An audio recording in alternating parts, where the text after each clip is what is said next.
السلام عليكم ورحمة الله وبركاته. ده ميكروسكوب بسيط جدا جدا جدا. أنا مستخدم فيه الشاسيه اللي بيتحرك يمين وشمال وفوق وتحت بتاع السي دي روم، ومركبه على قاعدة بتاعت شاشة قديمة، ودي بوردة يو اس بي، وده مصباح إضاءة بيركب على اليو اس بي، ودي ماركة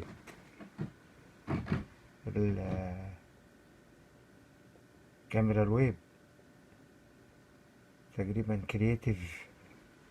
والجميل فيها ان فيها العدسة بتلف شمال ويمين وفوق وتحت. يعني مثلا كده مش عايز اغير الصورة، الاول اوريكم الصورة الناتجة. دي الصورة الناتجة اللي هي موجودة، وده اللي بيعمل زوم اللي هو هوريهولكم دلوقتي. ده بقت ايه فلو،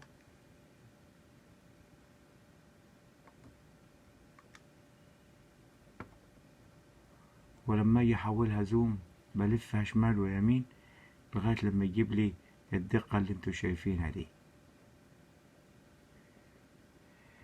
هنحرك الشغلة عشان تشوفوها مظبوط.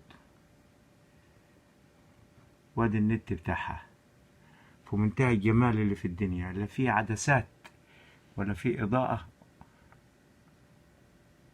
زايدة. الإضاءة أنا بحركها بتوضح أكتر، حتى الكلام المكتوب على الأي سي أصبح واضح. ماركة توشيبا. ولو أنت بعدت الإضاءة شوية على المكونات هيوريك صورة أوضح وأوضح وأوضح. على ما أظن النتيجة مرضية ومش مكلفة. الكاميرا كلها جبتها ب50 جنيه،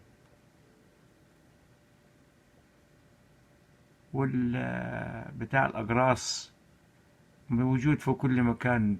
بيبقى بايظة العدسة بتاعت الليزر بتاعته، بتستخدم انت الشاسيه بتاعه اللي هو ده، وبتحرك بحيث ان هو الكاميرا نفسها بتثبتها انت، ليها مشبك بتحرك فوق وتحت من هنا.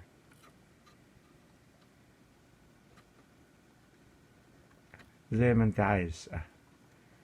بالتالي بيبعد الصورة معاك. نتيجة مرضية وجميلة لأي واحد فني مبتدئ عايز ميكروسكوب يشوف بيه. ربما الاي سي ده تكون في رجلين مقفلة، تكون انت عدت على اللحمات بتاعتها، هيوضح لك الصورة اكتر.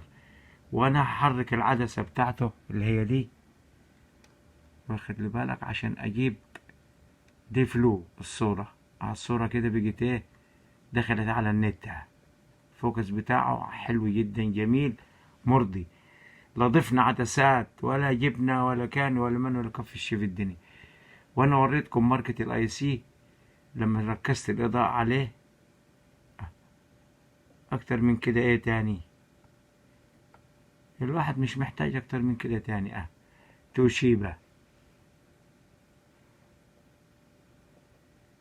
وادي شاشة الكمبيوتر، وده البرنامج. ما عنديش استعداد اعمل لكم هو نفس الكلام المكتوب ده، عشان انزله لكم في الرابط صعب عليا شوية، عشان انا مش متمكن في الكمبيوتر قوي زيادة عن اللزوم، او يعني الفيديوهات بتاعتي قليلة جدا اللي انا اعملها. وادي النتيجة، وادي الجهاز نفسه بتاع السي دي روم.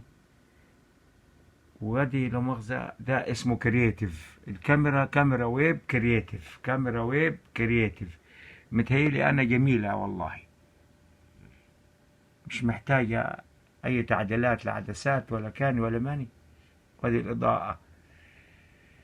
الإضاءة دي بتتباع، هتلاقيها موجودة عند بتوع دي. بتنور على الكيبورد، بتنور على أي حاجة، بتتركب على اليو اس بي بتاع البي سي. وادي المكونات بتاعته في منتهى البساطة اللي في الدنيا، وادي النتيجة بتاعته. نتيجة مرضية إن شاء الله، وبالتوفيق للجميع إن شاء الله. كده تقدر تشوف إن أي حاجة، أي خطوط، أي شيء. ده أنا حتى موصل اليو اس بي دي وزعلان على الخطوط اللي عاملها دي، شكلها مش حلو، وهتخليني أنا أعيد الوضع ده. الميكروسكوب ده هيخليني أنا أعيد الوضع. والمسافة بتاعته واضحة، ها، كبيرة وحلوة، وممكن تستخدم ملزمة تمسك عليها الشغلة. أنا حطيتها على حاجة كده هو عشان أعمل لكم الفيديو، مش أكتر من كده.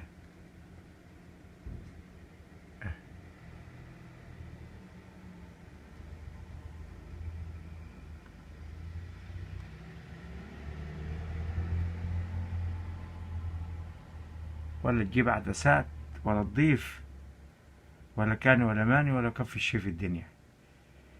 وادي الفوكس بتاعها جميل.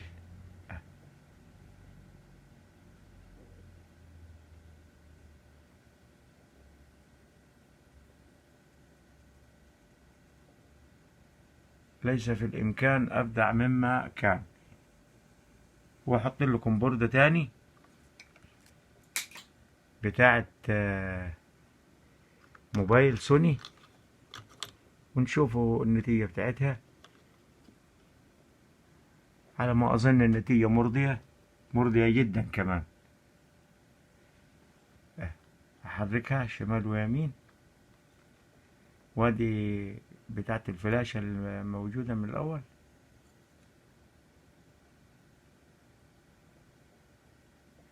حتى السيريال بتاع بيت الكارت، بيت السم، موجود وباين، واضح جدا جدا جدا جدا. وادي البرنامج اهو مكتوب قدامكم منكم، برنامج جميل جدا، ويب كام ماكس دوت كوم. تقدر تنزل برنامج بسيط، بتعوز تحرك له الماوس عشان خاطر يشتغل تاني بعد فترة لما بتتركه وبتهمله.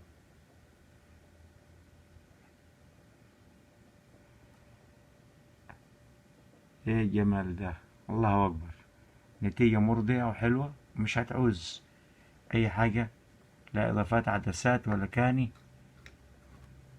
ولا تقعد تكسر في اجهزة وتركب وتبهدل الدنيا عشان تاخد نتيجة اعلى من كده.